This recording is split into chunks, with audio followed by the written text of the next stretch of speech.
Tidak ada suaranya. Tolong suaranya di unmute.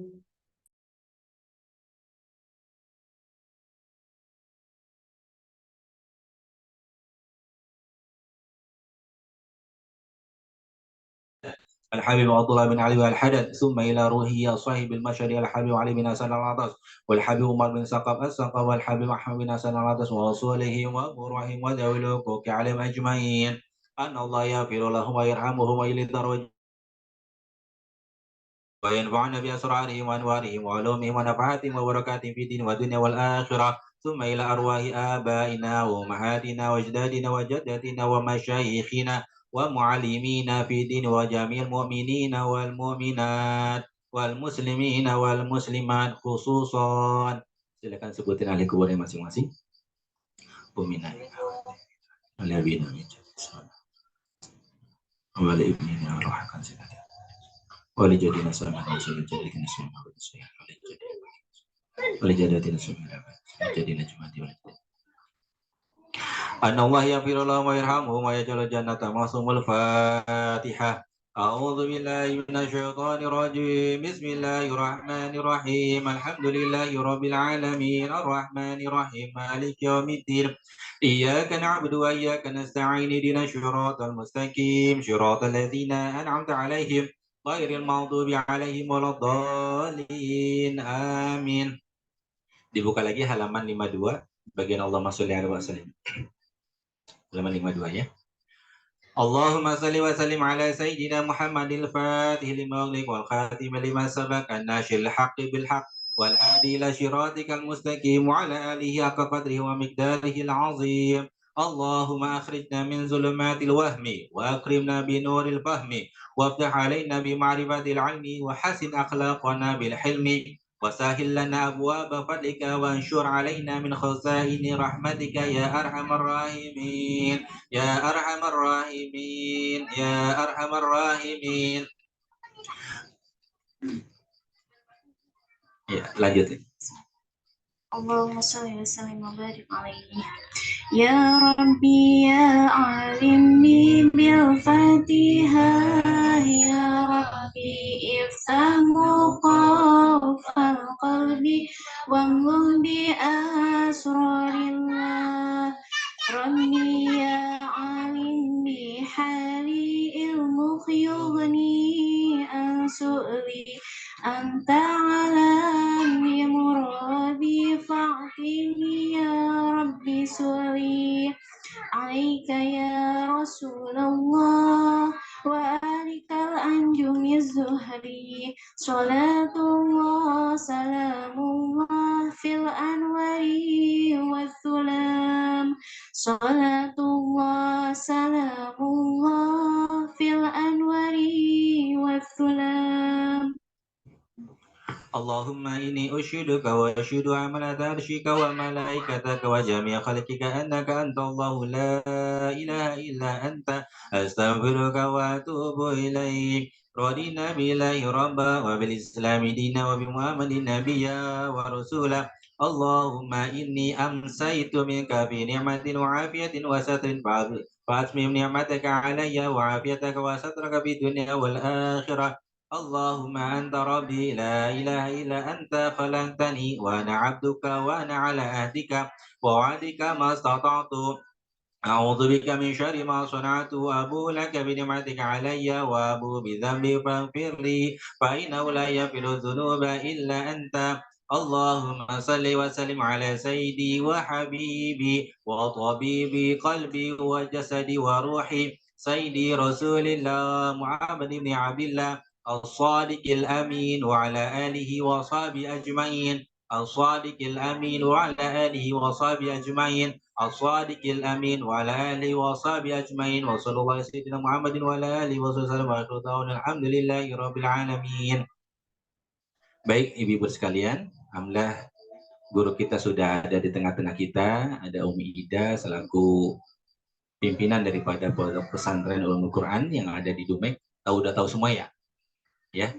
Belum? Kenalan. Baik, mari kita dengarkan dengan seksama, kita belajar bersama. Semoga pemaparan ilmu yang disampaikan oleh guru kita bisa kita pakai dalam kehidupan kita sehari-hari. Semoga bisa bermanfaat untuk kehidupan kita di dunia dan di akhirat kelak. Kepada guru kita, kepada Umi, kami silakan dengan segala hormat. Shallu ala Muhammad.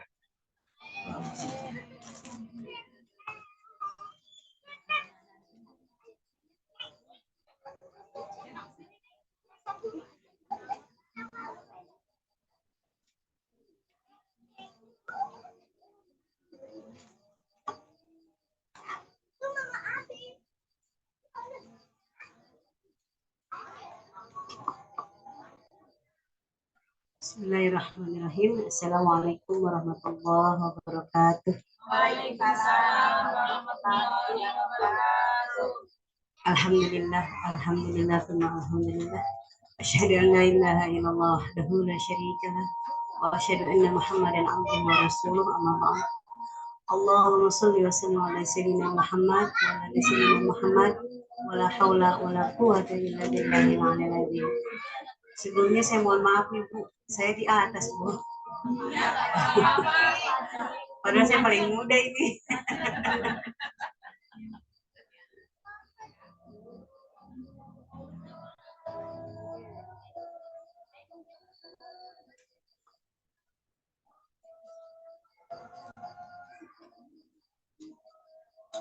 Puji dan puji syukur marilah sama-sama kita haturkan kepada Allah Subhanahu wa taala. Alhamdulillah atas segala nikmatnya. Meskipun cuaca hujan dingin ya Bu, tapi tidak melemahkan semangat ibu-ibu sekalian thalabul ilmi. Masya Allah, kalau berbicara tentang thalabul ilmi, ketika kita melangkahkan kaki kita untuk belajar karena Allah Subhanahu wa taala, apalagi yang kita pelajari ini Al-Quran, hadis, bertujuan untuk mendekatkan diri kita kepada Allah Subhanahu wa taala, itu kita sudah masuk ranah fisabilillah. Jadi saya senang, saya respect banget sama ibu-ibu, sama anak-anak yang semangat thalabul ilmi. Mudah-mudahan kita selalu berada dalam fisabilillah. Amin amin ya rabbal alamin. Baiklah ibu-ibu sekalian, ya saya cuma punya waktu sampai jam 8.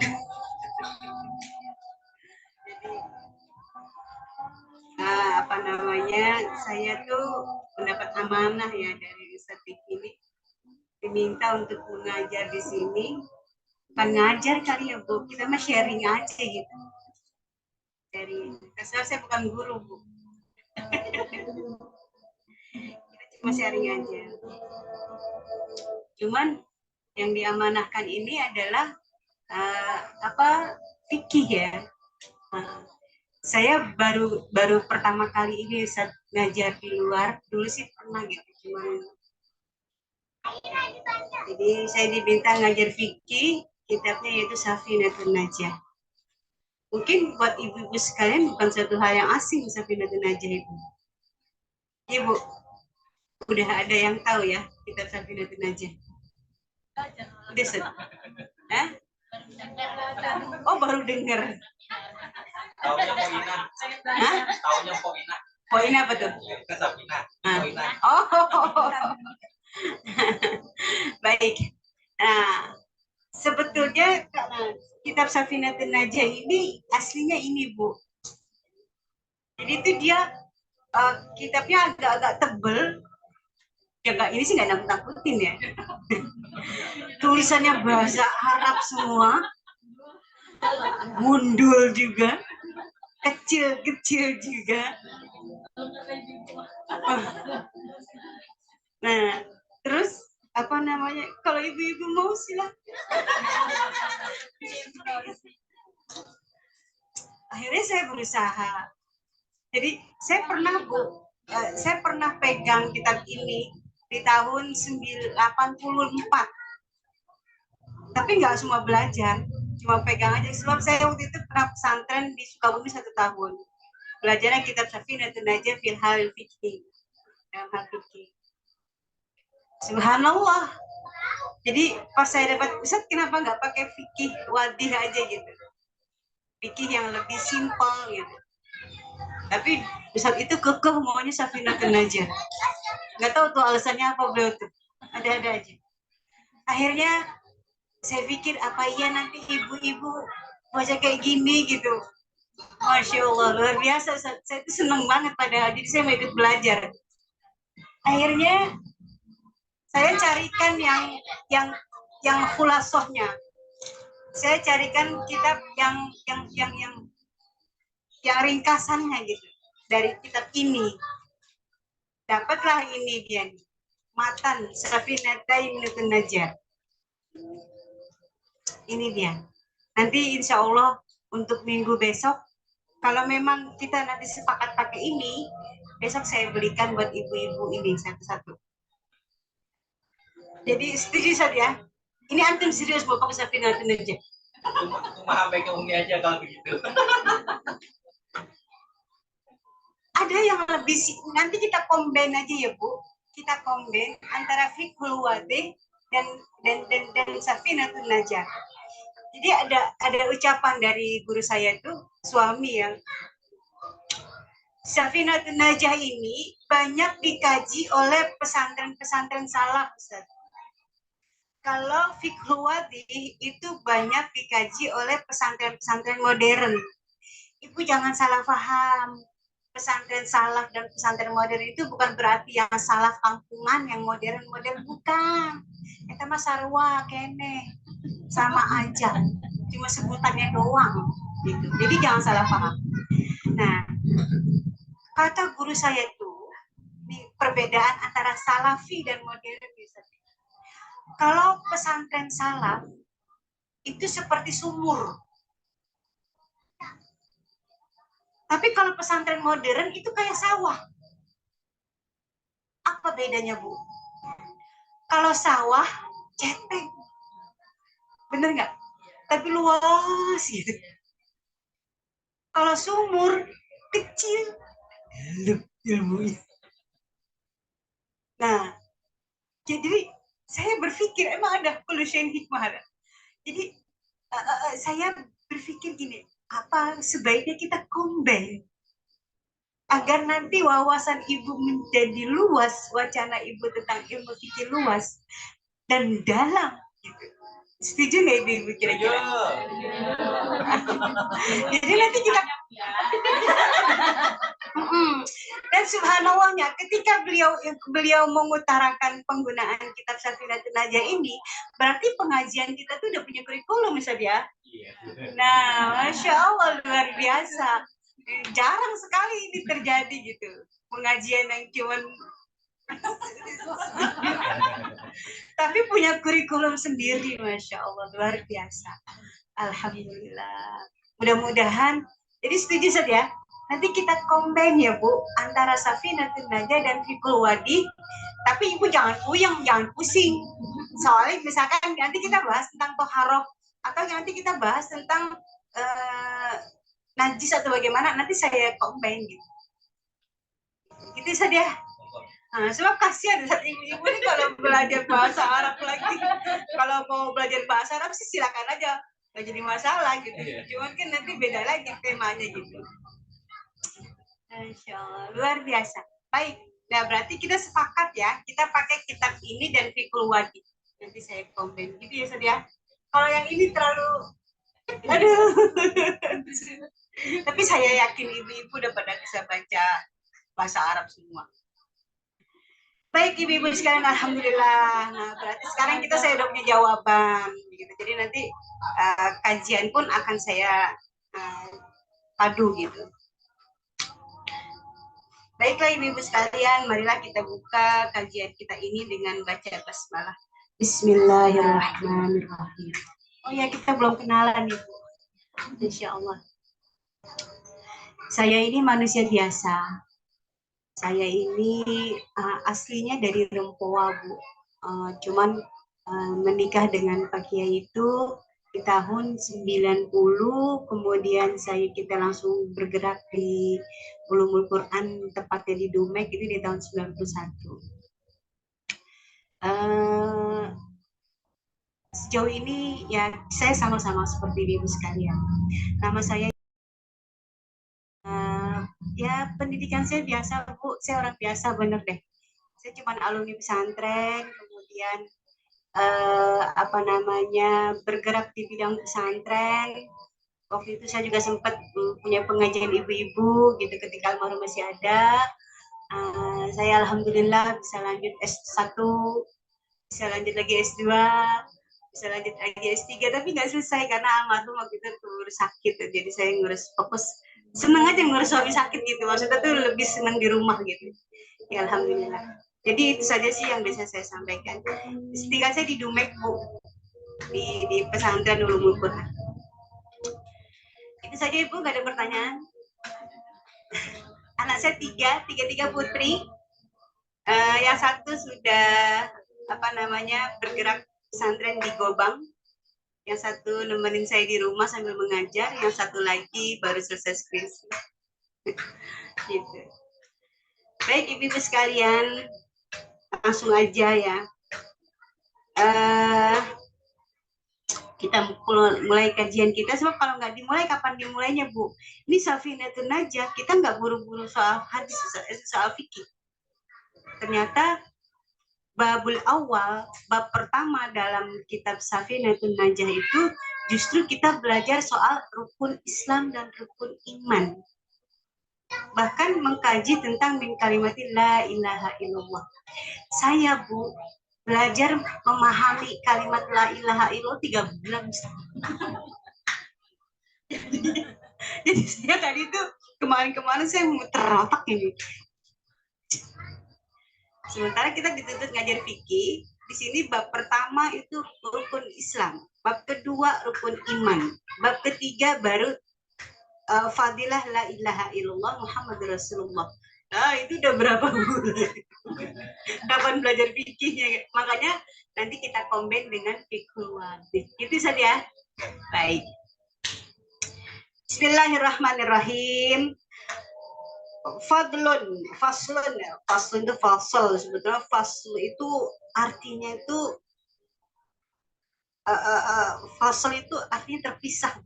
Jadi antar bab dan bab itu terpisah. Asli artinya itu terpisah gitu. Bentar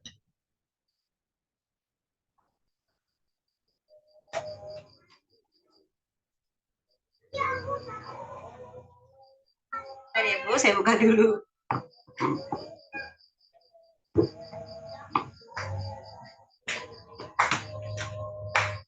Gak apa-apa, saat nyantai ya saat.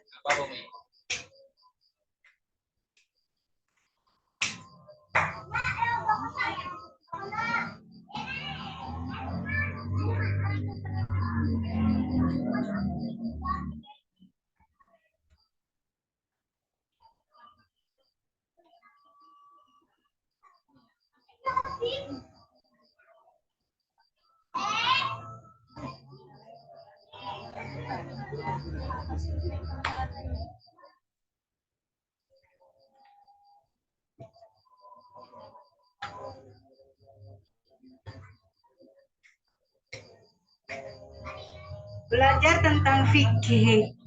Ibu pernah dengar kata-kata fikih ya Bu? Fikih ataupun syariah ya. Syariah. Fikih itu artinya banyak Bu ternyata tuh. Fikih itu artinya memahami. Fikih itu artinya alima, mengetahui. Itu fikih. Sebetulnya tadi mau bikin slide bisa, cuman keburu mati lampu. Gak apa-apa. Begitu ya. Mau dibersihin dulu nggak? Hah? Nggak usah. Ya boleh. Kalau nanti itu. Gak apa-apa, di apa sih? Jadi minta saya.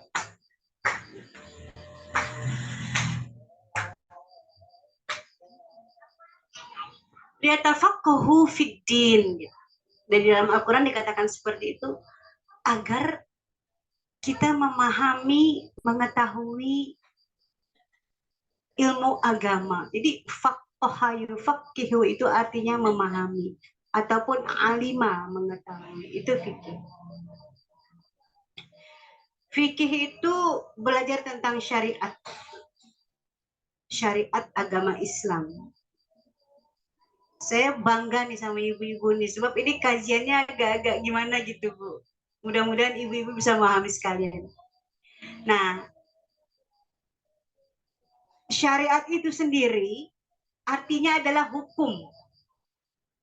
Nah, hukum dalam agama Islam. Ataupun hukum agama yang menetapkan peraturan hidup manusia. Hukum agama yang menetapkan kehidupan manusia. Entah itu antara manusia dengan Robnya, dengan Allah. Contohnya, sholat. Kan sholat itu hubungan antara kita dan Allah. Ataupun antara manusia dan manusia. Apa tuh contohnya? Hubungan antara manusia dan manusia. Utang piutang. Utang piutang itu kan fikih, Bu. Kita sama teman kita, antara manusia dan itu ada syariatnya, ada hukumnya, ada tata caranya. Atau manusia dengan alam. Apa contohnya manusia dengan alam? Alam sekitar dan di sekeliling kita. Apa, Bu? Masalah wudhu. Wudhu kan kita pakai air. Kagak ada air pakai debu. Tayamum. Nah, berarti kan hubungan kita dengan alam. Itu ada hukumnya. Itu ada tata caranya. Itu ada peraturannya. Nah, kira-kira begitu. Mafhum ya, Bu? Saya ulangi lagi biar Ibu paham. Sebab ini kajiannya kalau ilmu fikih agak-agak ribet nih. Yang Ibu tahu sih begini. Pasti yang Ibu tahu kayak gini. Misalnya gimana kalau kita head kok ini ngeplek aja kagak berhenti. Paling yang Ibu tahu gitu. Emang kita belum bisa sholat apa? Nah, pasti gitu. Tapi ini yang kajian yang akan saya utarakan ini lebih agak-agak kayak orang kuliahan gitu ya. Nah, kira-kira seperti itu. Jadi mudah-mudahan nanti ibu-ibu bisa memahami. Saya ulangi sekali lagi. Hukum syariat itu adalah hukum atau aturan agama Islam. Hukum atau aturan. Hukum agama yang menetapkan peraturan manusia, kehidupan manusia, baik itu antara manusia dengan Robnya, apa tadi contohnya? Sholat. Atau manusia dengan manusia, contohnya hutang piutang. Atau manusia dengan alam, contohnya wudhu. Nah, itu. Hubungan kita dengan manusia apalagi selain hutang piutang? Dengan suami, ya kan? Kalau suami kita punya wudhu, pegang suami boleh nggak, ada apa enggak? Itu ada hukumnya, ada syariatnya, ada aturannya, ada pengaturannya. Dan itulah yang dimaksud dengan syariat. Kira-kira begitu. Sholat juga begitu. Ada tata caranya. Bagaimana sholat kita supaya bisa menghasilkan tanha anil fahsya'i wal munkar. Bagaimana supaya sholat kita itu lebih khusyuk. Bagaimana sholat kita supaya diterima oleh Allah Subhanahu wa Ta'ala. Bagaimana sholat kita bisa berdampak baik buat kehidupan kita. Kira-kira begitu. Paham ya, Bu? Nah, alhamdulillah. Kalau bisa dipahami saya senang. Tapi kalau nggak bisa, Ibu jangan sungkan-sungkan tanya lagi.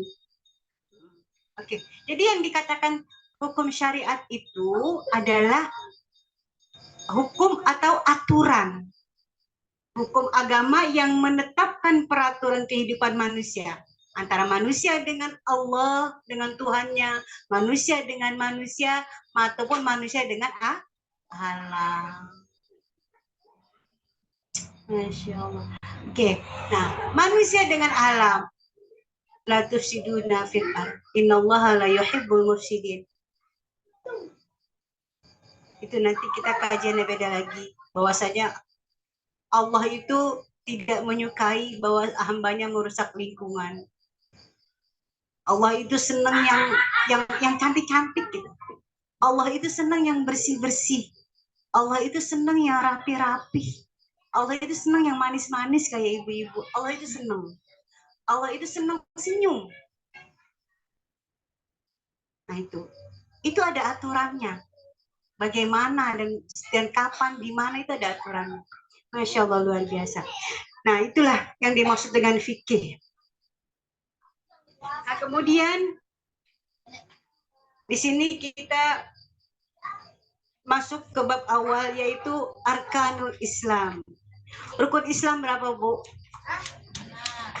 Rukun Islam 5. Yang pertama syahadat, yang kedua sholat, zakat, puasa, pergi haji bila mampu. Rukun Islam ada 5. Rukun iman ada 6. Yang pertama pada Allah, malaikat, kepada kitab, kepada Rasul, terus hari kiamat, qada dan qadar.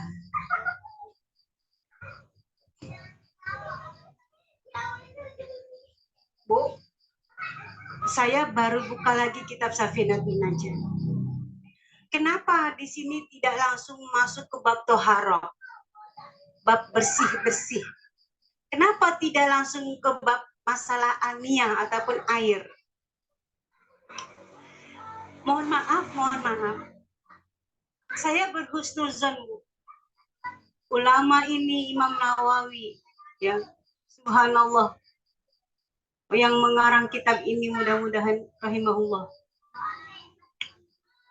Kenapa kita harus mempelajari rukun Islam dulu, rukun iman dulu, urgensi dari la ilaha illallah?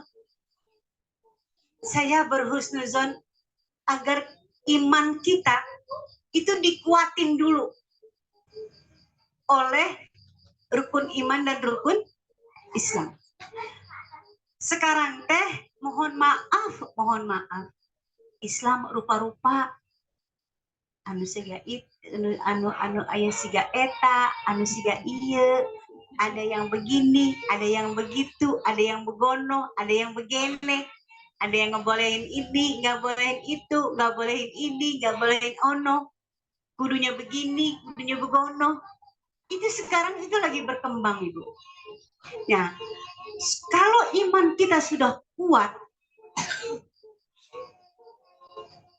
kepada rukun iman dan rukun Islam ini, insya Allah apapun itu kita tidak akan goyah. Paham ya, Bu?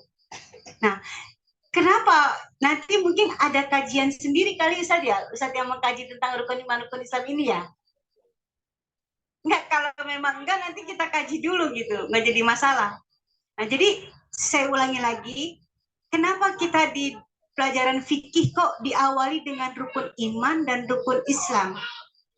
Dan pentingnya kalimat la ilaha illallah. Saya berhusnuzon, Ibu, bahwasanya rukun iman, rukun Islam ini bisa menguatkan iman kita kepada Allah Subhanahu wa taala agar kita kuat ngadepin anu macem-macem paham yang di luar itu. Kita nggak pada ribut, kita nggak pada berantem, kita nggak berpecah belah, tapi kita tetap satu pegangan kita Al-Quran dan hadis. Kira-kira begitu. Paham ya, Bu? Nanti Ibu sampai rumah bingung. Ini gimana sih kok Umi kita belajar fikih tapi kok mau bahas rukun iman, rukun Islam gitu. Nah, karena tadi itu, Bu. Jadi agar kita kuat. Oh, ternyata seperti ini. Menyikapi perbedaan pun saya dikasih tahu sama guru saya. Menyikapi perbedaan pun saya diajarin. Yang penting kita jangan merasa paling benar sendiri gitu,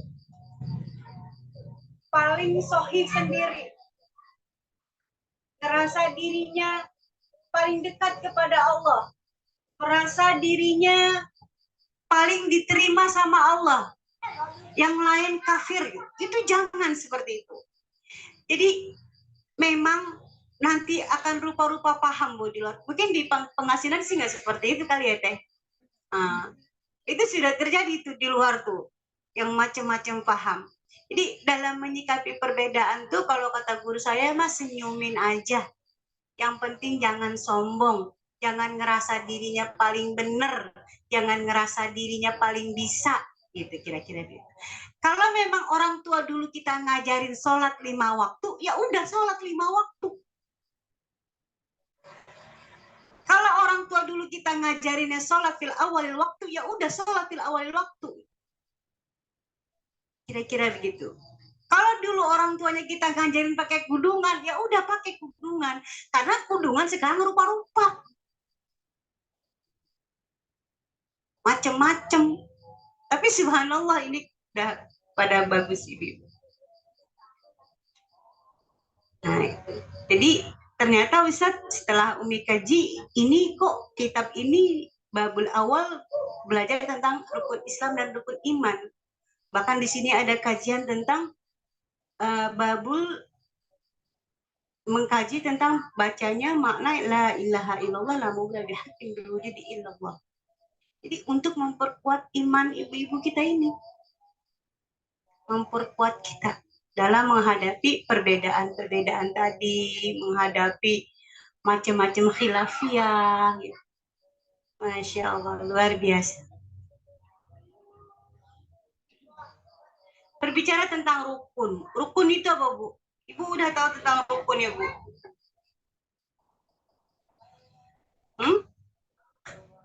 Rukun arkan. Arkanul Islam, rukun. Bu, ternyata rukun itu bahasa Arab.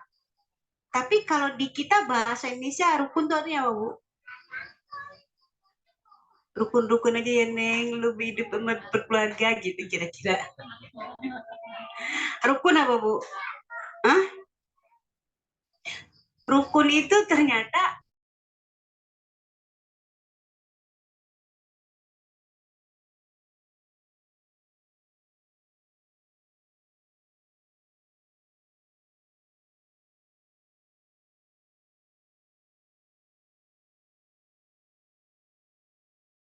nah, kira-kira begitu. Rukun itu kalau ibu pernah umroh, ada rukun Yamani, ya kan? Nah, itu artinya pojokan, zawiyah. Jadi rukun itu dalam bahasa Arab itu artinya macam-macam, Ustaz. Ternyata rukun-rukun aja ya lu pada. Nah, kira-kira gitu. Yang damai pada ya, Neng. Yang benar. Rukun itu. Setelah saya buka kamus. Jadi artinya banyak. Bahkan ada yang mengartikan rukun itu adalah pegangan, landasan. Ada lagi rukun itu zawiyah, pojokan. Nah, itu artinya rukun Islam. Yang pertama syahadah, syahadatain. Bunyinya gimana, Bu? Asyhadu alla ilaha illallah wa asyhadu anna Muhammadar Rasulullah. Ibu baca syahadat itu ketika lagi ngapain? Sholat. Kira-kira hitung dah. Baca lagi syahadat itu lagi ngapain? Lagi sholat? Iya lagi sholat, cuman posisi kita lagi baca tahiyat. Subuh berapa kali berarti? 1. Zuhur 2. Asar 2. Maghrib 2. Ya kan? Isya 2. Berapa? 9 kah? 9 kali. Kemudian Ibu ada yang bilang, akhirnya ulama mengatakan bahwasanya pembacaan syahadat itu, urgensi daripada syahadat itu yang pertama adalah madkhulul ilal Islam, memasuki Islam. Orang yang masuk Islam itu harus baca syahadat. Pada zaman Rasulullah pun orang-orang yang masuk Islam itu pasti mengucapnya asyhadu alla ilaha illallah wa asyhadu anna Muhammadar Rasulullah. Ada pertanyaan, Umi, apakah kita udah dibilang Islam? Kita kan nggak pernah ngucap syahadat dengan formal, dengan ucapan yang benar-benar ngucap gitu, kecuali dalam sholat. Nah, ternyata buat kita yang umat Muslim ini sudah dihitung Muslim, sudah dihitung telah membacakan syahadat karena orang tua kita sudah Muslim. Kalau orang yang baru-baru itu kan belum pernah baca syahadat. Kalau kita mah nenek moyang kita juga udah pada baca syahadat. Dia sholat, dia baca syahadat. Dia hamilin kita, dia baca syahadat. Iya Bu, kadang ada ibu-ibu yang bertanya gini, iya ya, kita kagak pernah tuh baca syahadat, dia kagak sadar itu dia. Nah kan sholat baca syahadat. Takutnya katanya Islamnya nggak benar gitu, belum tercapai lah rukun tadi. Jadi gitu Bu. Nah kemudian ada lagi pembacaan syahadat itu kepentingannya adalah ketika kita mengakhiri hidup kita Bu, syakaratul maut. Syakaratul maut itu man qala la ilaha illallah yadkhulul jannah. Kalau kita membaca syahadat la ilaha illallah Muhammadur Rasulullah dakhalal jannah. Saya jadi saksi Bu, ketika almarhum mengakhiri hidupnya itu, meskipun ketika itu sempat nyesek gitu Bu, udah pakai oksigen dan sebagainya, tapi beliau itu duduk menghadap kiblat dengan bagus sambil ngucap. Itu 1 menit 2 menit sebelum beliau nggak ada tuh Bu, dia bilang begini 1 menit deh, la ilaha illallah Muhammadur Rasulullah. Itu fasih banget Ustaz. Allahu Akbar. Itu suami saya tuh begitu Bu. Karena beliau orang soleh ya, jadi mungkin emang kita talkin terus Mama. Nah itulah syahadat salah satunya. Ada lagi kepentingan syahadat itu adalah ketika kita mau membuka suatu pekerjaan, kita mau ngebangun rumah, mau ngebangun masjid, mau membangun kebudayaan, mau membangun majlis taklim, mau membangun apa, buka lahan gitu, pekerjaan dan sebagainya. Itu di hadis dikatakan bacain asyhadu alla ilaha illallah wa asyhadu anna Muhammadar Rasulullah.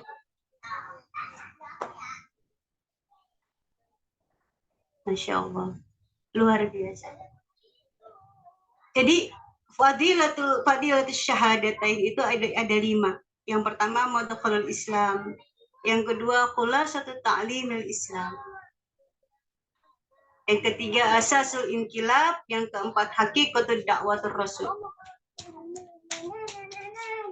Nabi berdakwah, Nabi diperintahkan untuk mengajak umat untuk ke agama Islam pasti diawali dengan syahadah. Ketika itu pada zaman Rasulullah lagi duduk di Ka'bah, depan Ka'bah itu dulu Ka'bah itu Bu cuma tumpukan batu Bu, ceritanya itu.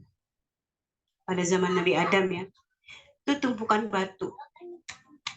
Nah, di tumpukan batu itu ada burung yang keliling. Sampai sekarang masih ada tuh Bu, burung keliling di atas Ka'bah. Nah, bahkan kalau ada yang melihat itu di atasnya tuh berkeliling para malaikat. Makanya dikatakan Ka'bah itu porosnya bumi. Porosnya bumi, kalau kita mau pusarnya bumi, pusarnya kita nih, itu Ka'bah, Bu. Nah, disitulah berdatangan orang-orang yang ingin masuk Islam, mengucapkan asyhadu an la ilaha illallah wa asyhadu anna muhammadar rasulullah. Rukun Islam yang selanjutnya adalah aqimus sholat, mengerjakan sholat.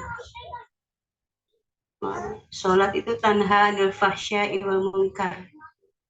Sholat itu nanti kita bahas ya dalam bab-bab selanjutnya. Yang kedua, zakat. Zakat itu zakatul fitri, zakat. Zakat itu artinya apa sih, Ustaz? Pembersih. Zakatul qalbi, membersihkan hati, membersihkan harta kita. Karena di sebagian harta kita itu ada milik orang lain.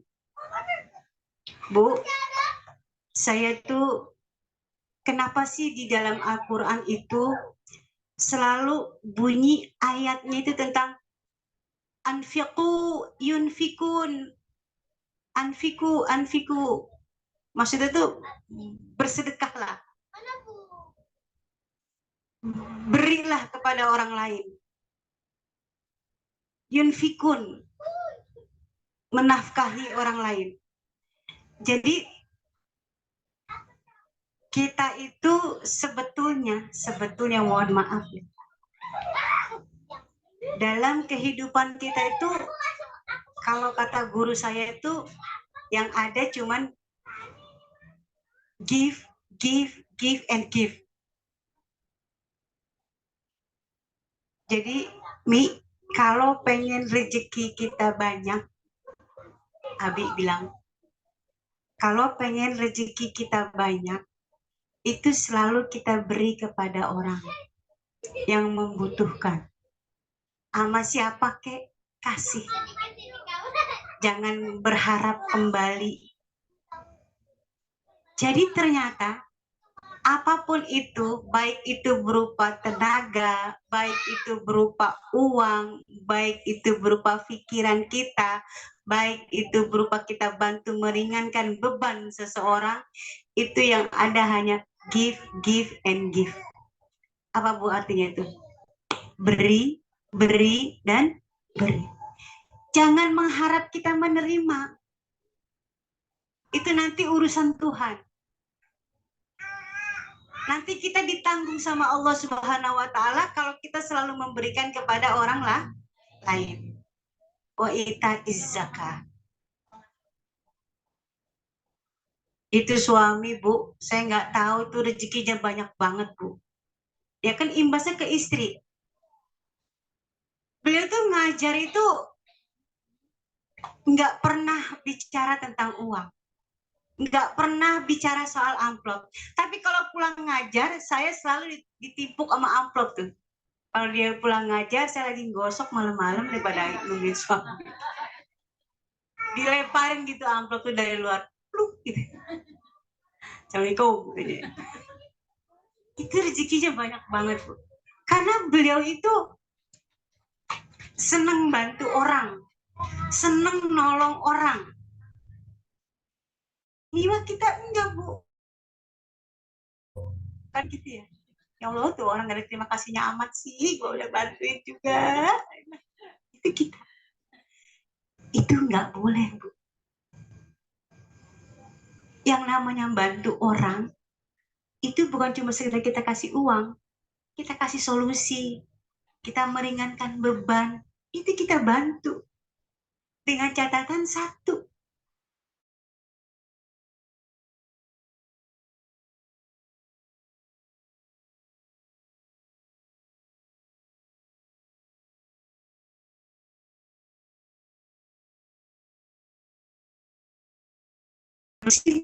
Saya tanya nih, ikhlas.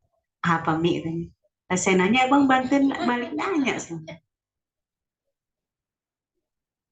Apa dia bilang, menurut Umi apa? Ya Umi nanya, jawabnya apa? Mi, ikhlas itu kayak orang BAB, kayak orang buru-buru pengen dipegang dilihat juga Ugi ya. Emang pernah nyebut-nyebut dulu pernah bagaimana? Kagak kan? Bener nggak? Nah, jadi ikhlas itu seperti itu. Kalau pengen berbalik kepada kita, harus ikhlas, nggak ngarepin apa-apa. Ini mau kagak? Nih lu gua kasih nih, tapi ntar lu kudu begini sama gua ya, ntar pulang nih bilang. Nah, itu sama aja kagak ikhlas. Itu orang gua kasih duit diem aja kagak ada syukurnya banget. Itu juga kagak ikhlas. Itu orang kita udah kasih baju ya, baju kita dilempar-lempar.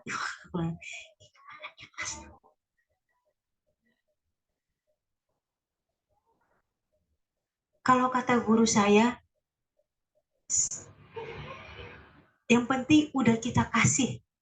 Mau diapain kek, mau dipakai, mau kagak, mau dibuang-buang, mau ditelantarin, itu urusan dia. Yang penting udah kita kasih. Bahkan kalau ada tukang minta-minta, itu guru saya tuh Bu, suami saya, sama tukang minta-minta sayang-sayang banget Bu. Diajak ngobrol, dibagi kue kalau di depan ada kue, dikasih aqua kalau di depan ada aqua. Itu dulu Sobri nyampe sini nggak? Nyampe, nyampe Bu. Sobri itu. Udah katanya. Oh nyampe Bu. Itu tiap hari Bu nyampe ke rumah Bu. Tiap hari nyampe ke rumah. Abi subhanallah sayangnya sama dia tuh. Diajakin ngobrol, dirangkul. Satu ini punya cerita pribadi sama Sobri. Di rumah kan ada santri Bu. Nggak kenal dia udah kali orang baru. Di rumah ada santri SD Bu. Yang namanya SD kan kadang ngucap seucap-ucapnya. Tanpa memikirkan biasa anak-anak gitu ya. Sobri. Nah, akhirnya si Sobri ini nyamperin Abi, Bu. Ngomongnya gimana? Pak Kiai, apa Sobri? Kita kan jadi manusia nggak boleh marah ya. Allahu Akbar. Nah, orang Eprong semua ngomong gitu. Kalau marah. Bu, itu Sobri ngomong begitu. Sama Abi, Bu. Pak Kiai. Bener banget. Pak Kiai, kan kita jadi manusia nggak boleh marah ya. Coba kalau DMF dilempar plastik itu bocah. Itu ya Allah Rabbi. Makanya Abi berkata, siapapun yang datang, kalau memang butuh, apalagi sampai diminta, kasih. Kasih. Abi khawatir itu yang datang adanya Nabi Khidir. Sedang menguji kita. Ini kalau bicara tentang menafkahi, tentang sedekah, tentang zakat, nggak cukup Bu, 3 hari 3 malam juga nggak cukup. Melek Ibu kuat. Saya yang penting ada kopi. Pakai temannya rame. Kalau kita bicara soal sedekah ya, Masya Allah luar biasa. Wa ita'iz zakat. Dan yang terpenting adalah wa ita'iz zakat adalah membersihkan hati kita. Yang ngasih kudu bersih, yang nerima kudu bersih. Sobri. Ibu-ibu kenal juga Sobri ya? Dia mah kenyang banget itu, udah melanglang buana. Jangan-jangan dia Nabi Khidir tuh Bu. Dia nyakitin kita kagak. Ya kan? Gosipnya malah macem-macem, tapi kan Allah alam. Dikatain gila kagak marah. Pak Kiai, kita kan jadi manusia nggak boleh marah ya. Ya elah, bener banget itu orang. Mungkin ya Allah alam, mungkin ada juga orang yang bisa melihat siapa dia sebetulnya. Tapi nggak ketahuan rimanya kan di mana meninggalnya. Nah itu Allah alam. Wa itaiz zakat. Kemudian wasaum Ramadan. Saum Ramadan ini juga ada aturannya, ada syariatnya, ada caranya. Ibu-ibu udah pada bisa ini saum Ramadan. Nah, cuman hakikatnya puasa itu sumu tasihu. Berpuasalah maka kita akan sehat. Ternyata Bu, semua penyakit yang ada di tubuh kita, kalau kita udah ngedapetin sinyal sakit, entah itu pegel, entah itu kesemutan, entah itu leher pincang sebelah, entah itu cepet capek sekalipun, itu sehatnya sama puasa. Dulu ayah saya bilang, Ida, sumu tasihu, sumu tasihu, puasalah, maka badan kalian akan sehat. Itu hadis tuh. Masya Allah. Itu dari sisi makna spiritualnya ya, berarti ya. Apalagi nanti kita bicara soal tata caranya, soal hukumnya. Jadi sekarang kita ngebahas puasa bukan cuma bagaimana puasa bisa diterima Tuhan dari subuh menjelang subuh, dari imsak sampai beduk, bukan cuma itu. Nanti kajian kita nggak di situ. Bukan cuma itu, tapi ada apa sih di balik puasa yang diperintahkan oleh Allah Subhanahu wa taala? Apa hikmah dari puasa itu? Baik dari spiritual ataupun fisik kita, ataupun otak kita. Puasa itu nggak main-main loh Bu. Bagus banget itu. Kalau bicara soal syariatnya, dari imsak sampai buka, ibu-ibu udah pinter-pinter. Yang penting kagak minum, kagak makan, kagak main sama suami, udah habis. Kan begitu. Mami, entah kalau kita kebablasan gimana? Itu nanti ada hukuman buat kita. Si ngari-ngari puasa main sama laki. Itu kan ada aturannya. Nanti ada hukumannya buat kita. Ada tata caranya, ada hukumnya, ada syariatnya yang tadi saya bilang.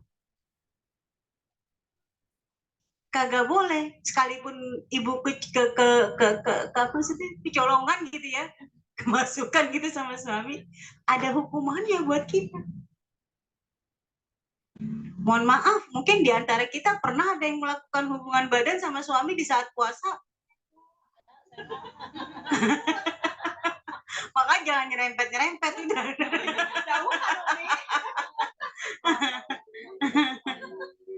Pernah Bu, ada yang bertanya sama saya itu. Umi, oke lah kita nggak masuk, nggak dukul, nggak main sama suami. Tapi kok suami bisa puasa? Ada ibu yang bertanya begitu. Nanti ada pembahasannya. Pernah ngalamin Bu begitu? Ini kita berbicara omongan orang dewasa ini mah. Siapa? Tidak menutup kemungkinan loh. Nah, kayak kalau kita tidur dia ngempet tiba-tiba dia keluar tanpa dimasukin, ada. Hah? Ada hukumnya, ada caranya. Nanti kita bahas. Jangan sekarang. Kalau sekarang kita nggak punya pembahasan lagi. Kan habis dah. Makanya itulah subhanallahnya saya senengnya ngaji di sini tuh dia punya kurikulum gitu loh. Ini si Teteh ini punya kurikulum gitu. Satu-satu ini punya kurikulum. Nanti kita bahas tuh. Ada yang bertanya ke situ. Ini yang senyum-senyum ngalamin kali ya.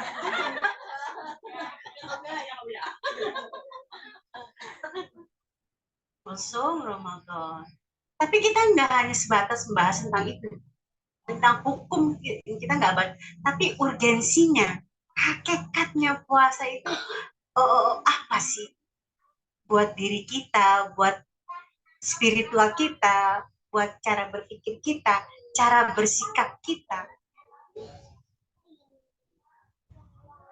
Bahkan ada yang meneliti tentang puasa 30 hari Ramadan, itu yang meneliti orang luar negeri, Bu. Umat Islam ya puasa sampai 30 hari, ngapa ini orang? Ada apa nih? Ternyata setelah diteliti sama beliau, sama ilmuwan ini, akhirnya orang tersebut masuk Muslim. Karena ada nilai-nilai tersendiri di situ. Ada banyak hal-hal yang nilai positif. Sekarang Bu, keto yang paling sistem teknik cara puasa orang itu kan rupa-rupa. Ingat nggak yang Deddy Corbuzier tuh, yang makannya jam apa dipakai aturan gitu. Nah sekarang tuh kebanyakan orang-orang modern menyembuhkan penyakit, menyehatkan badan itu dengan cara puasa. Itu puasa, Bu. Itu bukan dari sisi hukum kita bahas. Nanti kita bahas dari sisi hukum. Masya Allah. Kemudian apa di sini? Wahijul baiti man istata'a ilaihi sabila. Pergi haji apabila mampu. Ya Allah, itu haji udah naik 105 juta. Tambah mahal aja, kita belum sekolah. Lemes ini. Ya, nah itu. Jangan pesimis, Bu. Saya kaget, Bu, kemarin tuh. Ternyata keputusan pemerintah di tahun 2024 haji yang tadinya cuma 70 juta, 90 juta, sekarang udah 105 juta. Saya pergi haji tahun 95, 7 juta, Ibu. 95, 7 juta. Nah sekarang udah 105 juta, Masya Allah. Naiknya signifikan banget, naiknya langsung melesat banyak banget. Dan masa tunggunya 25 tahun. Ya Allah, Bu. Sekarang begini dah. Hah? Itu bayar ya? Ya bayar. Segitu bayar ya apalagi. Bu, berbicara soal haji. Haji itu memang salah satu rukun Islam. Kalau kita mampu, kalau kita bisa, tapi kita nggak mau menjalankan rukun haji itu belum sempurna Islam. Kalau mampu, ini saya kasih tahu caranya nih. Haji itu perkara unik, Bu. Siapa yang nyangka saya tahun 95 bisa pergi haji, rumah tangga juga baru. Bisa berangkat tahun 90. Jadi gini, selama 25 tahun itu, ibu jual gorengan, ibu jual cendol, ibu nanam rumput, ibu nanam kembang, ibu sisihin 10.000, 200.000, 100.000, gua mau pergi haji. Dan itu udah dicatat sama Allah, Bu. Udah ada jalannya. Nanti tinggal Allah yang mengarahkan, Allah yang mempermudah itu. Selama 25 tahun. Jadi jangan pesimis, Bu. Pasti bisa. Saya yakin saya bisa pergi haji. Dengan uang yang 10.000, yang 100.000 gitu. Kalau ngarepin dibagi sama orang, siapa yang mau bagi? Lah, gusuran kagak apa yang mau dijual. Tanah serumah-rumahnya tanah. Itu juga boleh ngontrak. Ya kan? Mohon maaf, Bu. Ya, Ibu. Saya mau udah kenyang susu. Ya kan? Kalau nungguin mau bagi, siapa yang mau bagi kita? Yang tahu cuman Allah. Tapi kalau kita sudah buka jalan, Allah akan teruskan itu. Allah akan lancarkan itu. Jadi jangan pesimis, karena haji itu merupakan suatu hal yang unik buat saya. Berapa banyak orang yang nggak mampu bisa berangkat haji. Berapa banyak orang yang cacat fisik dan sebagainya bisa pergi haji. Allahu a'lam. Itu dari sisi situ. Nah, dari sisi syariatnya, aturan haji itu jelimet, Bu. Kalau haji, kalau umroh pun tawaf, sa'i, tahallul selesai. Tapi kalau haji di situ ada wukuf di Arafah, ada bermalam di Mina. Kalau ada jumroh, melempar batu, ada caranya. Jangan sampai ntar kita kena pala orang lempar batu itu gimana. Berapa batu yang harus kita lempar? Berapa putaran kita nginterin Ka'bah? Berapa kita syai bolak-balik Safa Marwah? Itu ada syariatnya, itu ada aturannya. Nanti kita belajar. Mudah-mudahan sekarang kita belajar soal haji, besok kita berangkat haji. Ya iyalah, Allah tahu. Bu RT udah belajar, Ibu udah berangkat haji belum? Bu RT udah capek-capek belajar haji, ikhlas sama Haji Ida, besok dia berangkat. Amin. Karena kita udah membuka jalan, Bu. Dia elokan amat ya Tuhan. Kita udah belajar haji, masa kagak berangkat haji, kapan hajinya? Kira-kira begitu. Jadi jangan pesimis. Kita harus positif, harus optimis. Caranya tadi itu. Saya dikasih tahu sama orang yang biasa ngeberangkatin haji. Ji, kalau punya dia 100.000, 200.000 sini simpan. Sebulan 100, sebulan 100, ilokan nama tuh kagak berangkat. Gitu. Dan itu harus ditekad dari sekarang. Pasti bisa. Nah itu. Yang pertama rukun Islam adalah syahadat. Tadi saya sudah bercerita tentang syahadat. Yang masuk Islam syahadat. Yang buka lahan syahadat. Mau meninggal syahadat. Kemudian sholat. Sholat itu tanha anil fahsya'i wal munkar. Sholat ada aturannya. Saya rasa ibu-ibu udah pada pandai sholat nih. Coba bagaimana supaya sholat kita bisa diterima oleh Allah Subhanahu wa Ta'ala. Nanti kita akan pelajari pelan-pelan. Apalagi kalau sampai ibu bisa memahami ruku, sujud, teknik dan caranya harus bagaimana. Itu indah banget, Ibu. Ibu pernah nggak ngerasain sholat khusyuk gitu? Sampai ngerasa indah ke batin kita ya? Pernah, Bu? Belum? Ya, mudah-mudahan nanti bisa merasakan itu.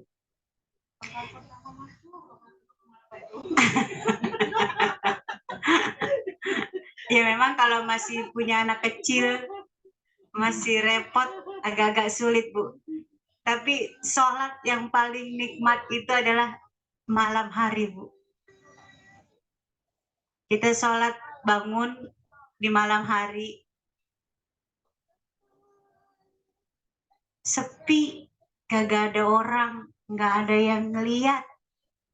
Laki kita udah kelker-kelker, udahan anak kita, tetangga kita bangun. Nanti saya kasih tahu supaya dibangunin sholat tahajud.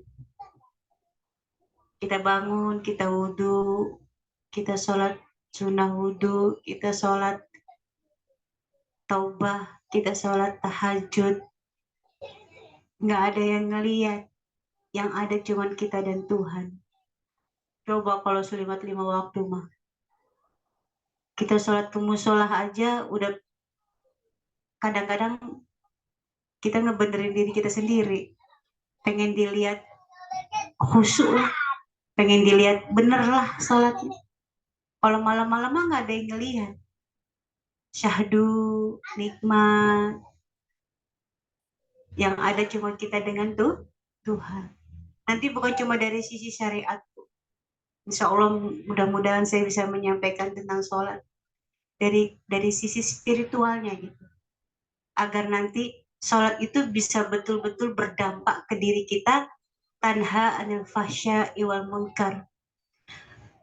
Agar nanti sholat kita bisa mencapai yang diinginkan di dalam Al-Quran itu seperti apa sih? Seperti itu. Mudah-mudahan. Nah, ini cuma sekedar pembuka aja, Teteh. Nah, nanti untuk selanjutnya, mudah-mudahan kita masih ngebahas tentang apa nih? Rukun Islam atau rukun iman? Nah, rukun iman. Tadi udah bahas tentang rukun Islam. Perlu ibu-ibu ketahui bahwasanya syahadat, sholat, zakat, puasa, haji itu adalah merupakan treatment. Apa treatment tuh? Kalau orang yang udah biasa ke salon tahu treatment. Treatment apa ya? Perawatan.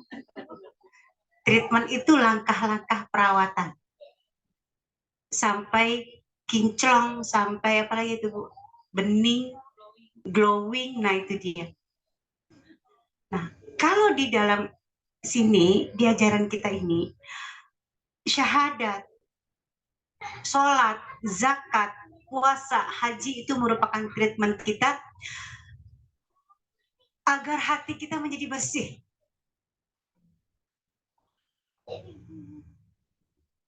Hati kita menjadi sholat, berapa banyak orang sholat mas sholat, marah marah, sebel mas sebel, benci ma benci, suuzon ma suuzon. Bener nggak, Bu?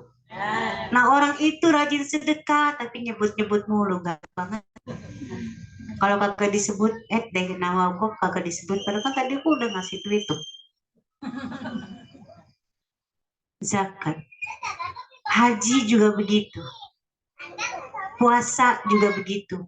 Puasa sama puasa, giliran ketemu orang sore-sore di warung ngomongin orang, gibahin orang.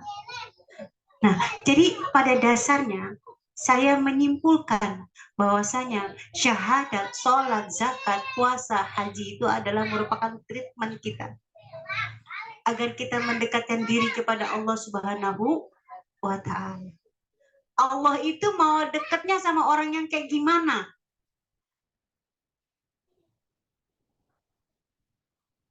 Wah, pada bengong. Ibu mau nggak dideketin sama Allah? Mau. Ibu mau saya kasih tahu orang yang mau dideketin sama Allah kayak gimana?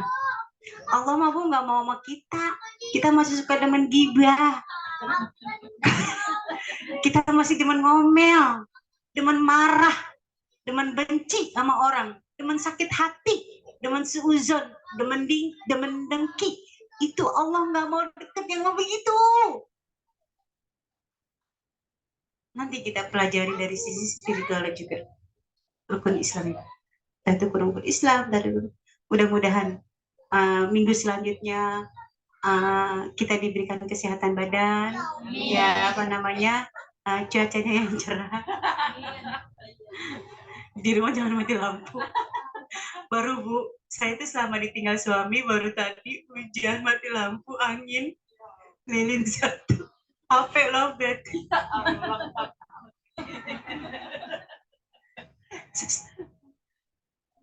Saya tadi sampai Allah kuat, tidak kuat. Baiklah Ibu-ibu sekalian, itu saja sebagai pembuka kajian kita tentang fikih. Ya. Jangan sungkan, jangan menganggap saya siapa-siapa. Kalau Ibu ada pertanyaan silakan. Kalau selama saya masih bisa menjawab pertanyaan Ibu sekalian, saya akan jawab semampu saya. Kalau enggak ya nanti saya yang jawab. Kurang lebihnya saya mohon dibukakan pintu maaf yang sebesar-besarnya. Wabillahi taufiq wal hidayah. Wassalamualaikum warahmatullahi wabarakatuh.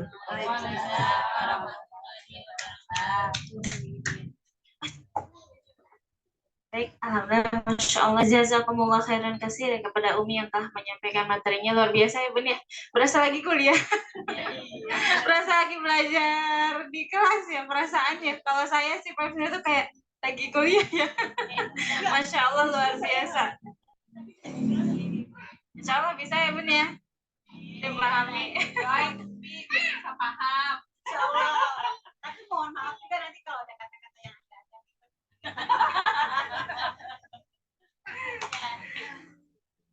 Baik, alhamdulillah. Bunda-bunda, silahkan ada yang ingin ditanyakan, boleh, Umi? Kalau belum, saya mau duluan.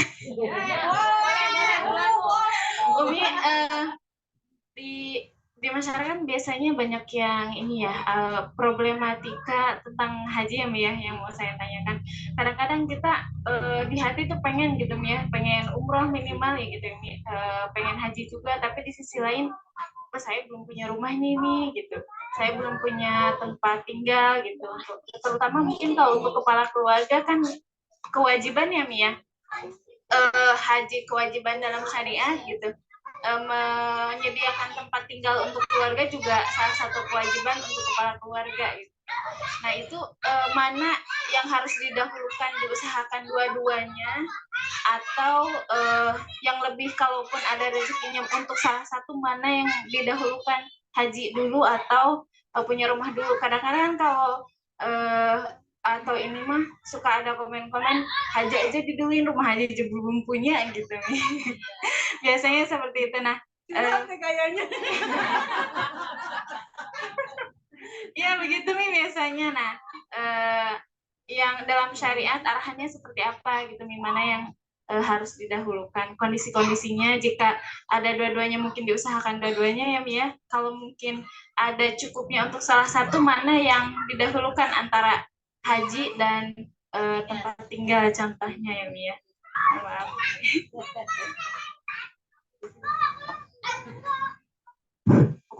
Curhat ya, Bu. Baik.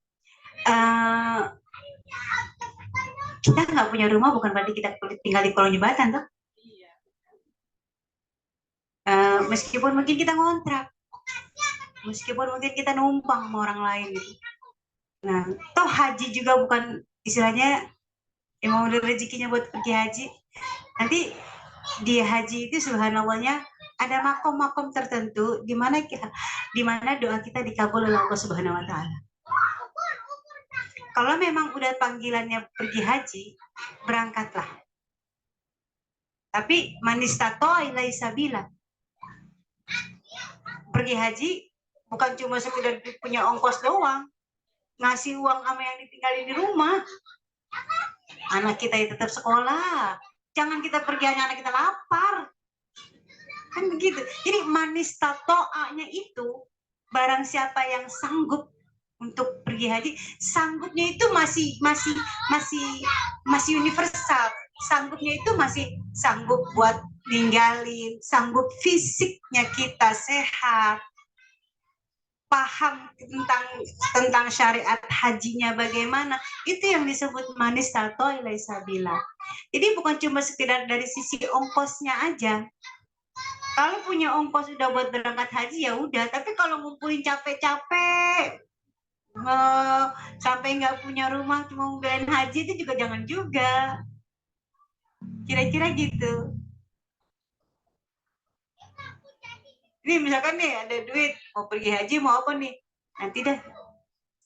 Jadi gini, kalau menurut Abi, menurut guru saya itu, lakukanlah apa yang jadi enak kita gitu. Ya begitu kira-kira. Kan haji juga nggak setahun langsung berangkat, 25 tahun. Terus sekarang mau 25 tahun Bu, kagak main-main pemerintah. Sekalinya mau berangkat haji habis bayar langsung berangkat, tahu kena berapa duit? 400 juta. 200 juta. Ini kita bayar langsung berangkat gitu. Itu kena 400 juta, Teteh. Iya, mendingan di rumah dulu. Nabung lagi. Emang nunggu 25 tahun. Apa Teteh pertanyaan? Apakah tidak itu menjadi kewajiban walaupun dapat di sisi lain memang dia tinggalin di rumahnya tuh ya memang tadi buat di rumahnya nggak ada, tapi secara keuangan dia memang buat mampu hajinya gitu. Jangan. nggak boleh, nggak boleh, nggak boleh. Apalagi kalau sampai anak istri terlantar nggak makan, ditinggal gitu, nggak, jangan. Makanya jika mampunya itu. Nah, jika mampunya itu bukan cuma sekedar dari sisi ongkos doang loh, Teh. Masih banyak lagi di situ di dalamnya. Kalau misalnya, jadi lu ini tempat hadiah kalau umroh, ini umroh ini ya, gitu. Tapi hati ngerasa belum mampu aja, maksudnya belum. Kalau ada yang ngongkosin mau udah berangkat aja. Ya benar-benar. Ya kan di rumahnya nih. Hah? Ya kan di rumahnya nih. Maksudnya kan dia cuma beli doang, di rumahnya gimana gitu. Berangkat juga. Gitu. Ya pikirin kalau begitu, tapi sayang-sayang mau ada yang berangkat. Gak masalah misalnya nih, misalnya kalau memang ada yang berangkat itu di rumah kita minjem dulu di rumah gimana hukumnya? Jangan juga. Yang penting, jadi gini, sekalipun mungkin kita pinjam uang, jangan ada yang merasa dirugikan. Jangan ada yang merasa dizolimi.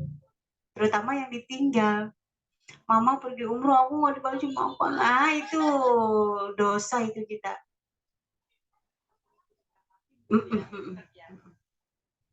Berangkatnya tunda dulu. Cari duit dulu buat yang ditinggal. Yang penting nggak ada yang merasa disakiti, dizolimi gitu, Bu. Gitu sih. Kalau separohnya boleh pinjam gitu, pas pulang itu dia bisa bantuin. Nggak apa-apa. Ibu nih mau umroh, jadi cuma 20 juta, 15 juta lagi ngutang gitu. Kecil, nggak apa-apa. Yang penting yang umrohin itu ridho biridho. Nggak apa-apa, silakan. Sekarang udah banyak yang seperti itu, Bu. Gitu. Umroh sekarang juga udah mahal banget, 35 juta aja. Masya Allah. Jangan pesimis ya, Bu. Semangat, semangat.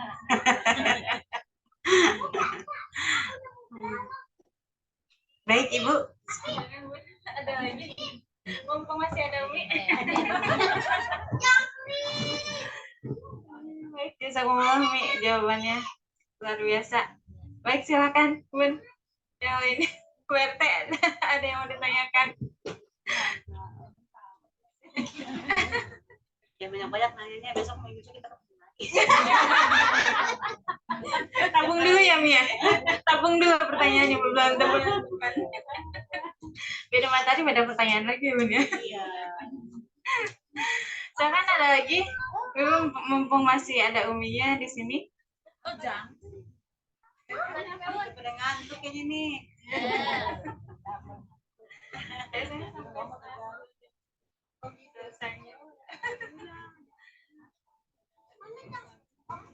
Tidak ada, Bun?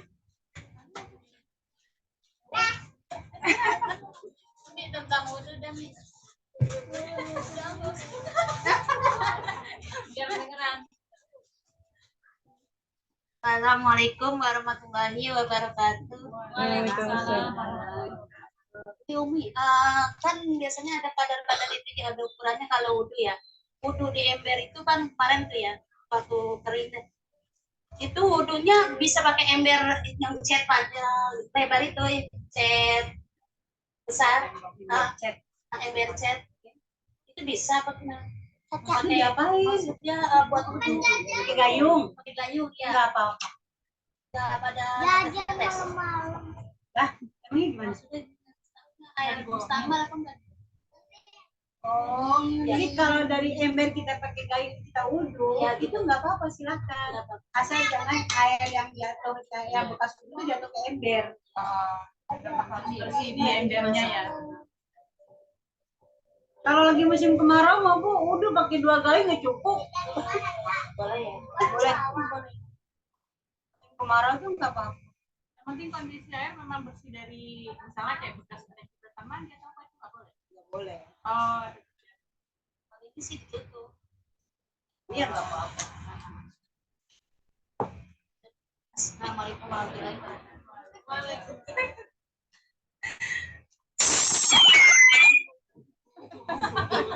Maaf. Ada lagi, Bun? Silakan. Kalau tidak ada mungkin ditutup nanti ya, Pak Buya ya. Baik, sekali lagi jazakumullah khairan katsir ya kepada Umi yang telah menyampaikan materi dan juga menjawab pertanyaan-pertanyaannya. Semoga beliau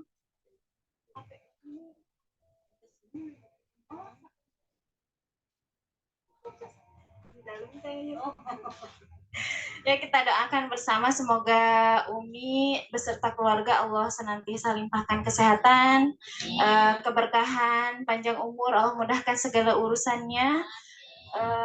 Insya Allah kita bertemu kembali di bulan depan, Umi ya. Betul. Di bulan depan pekan ketiga ya untuk fikih, Insya Allah. Semoga Umi dan keluarga sehat selalu. Insya Allah nanti saya kembalikan lagi ke Bu ya.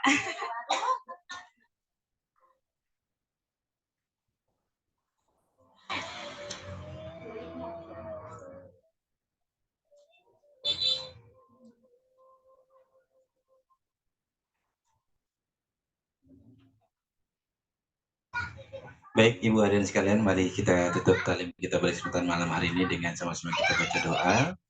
Ya, silakan dibuka halaman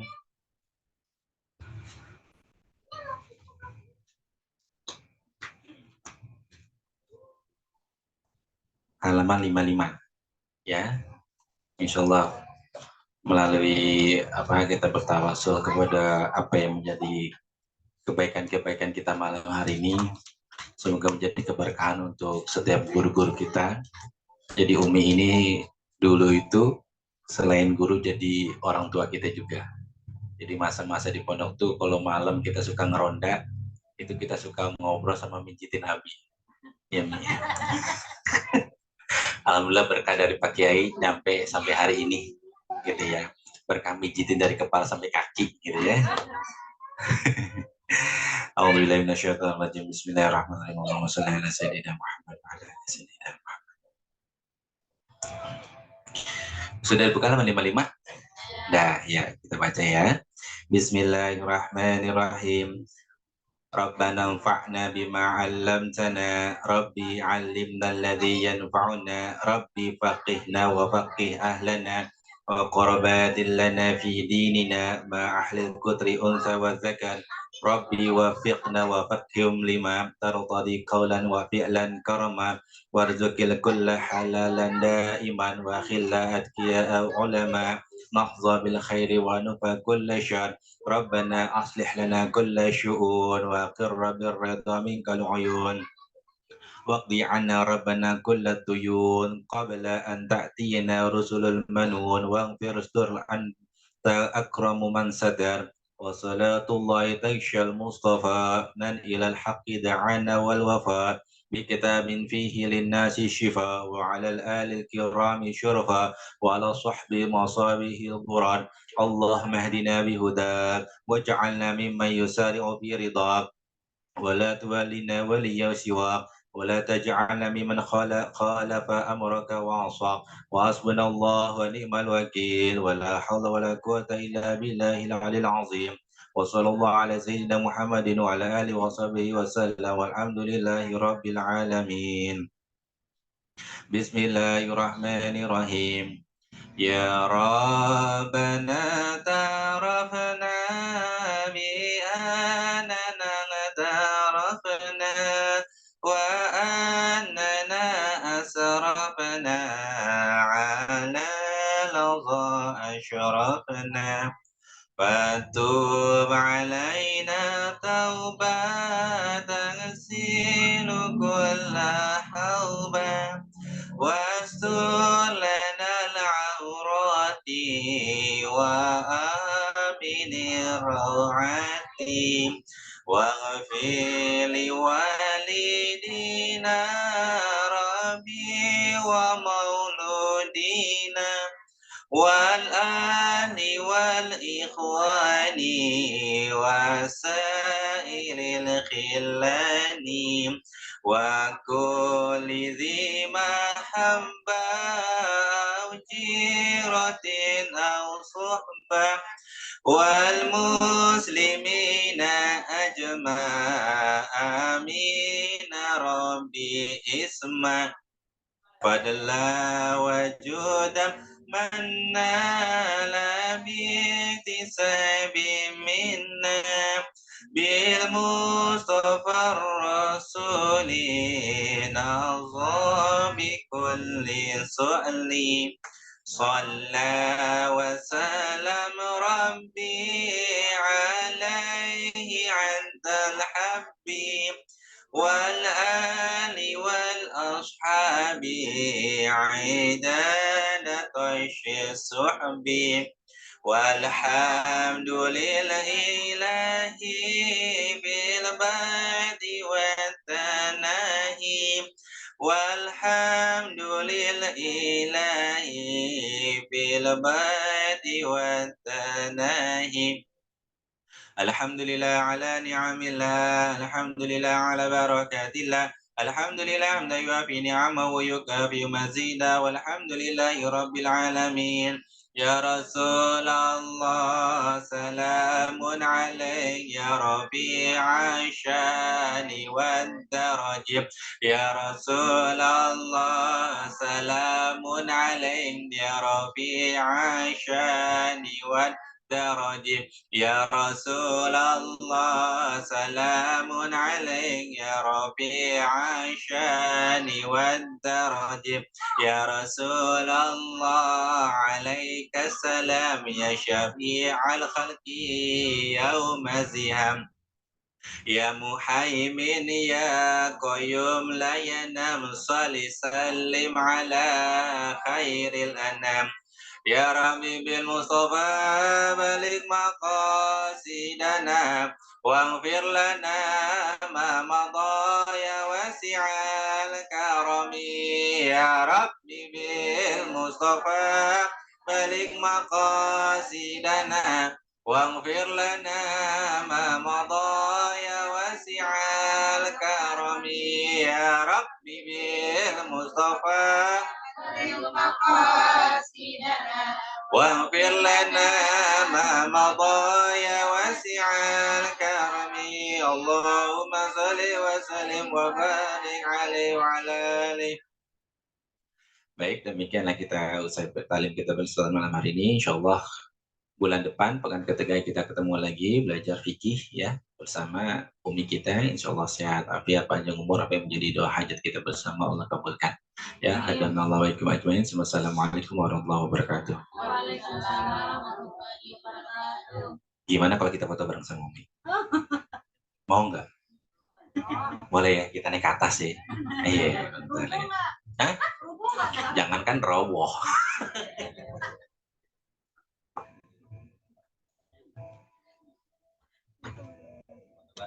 Ya, sebentar. Di sini pada naik atas.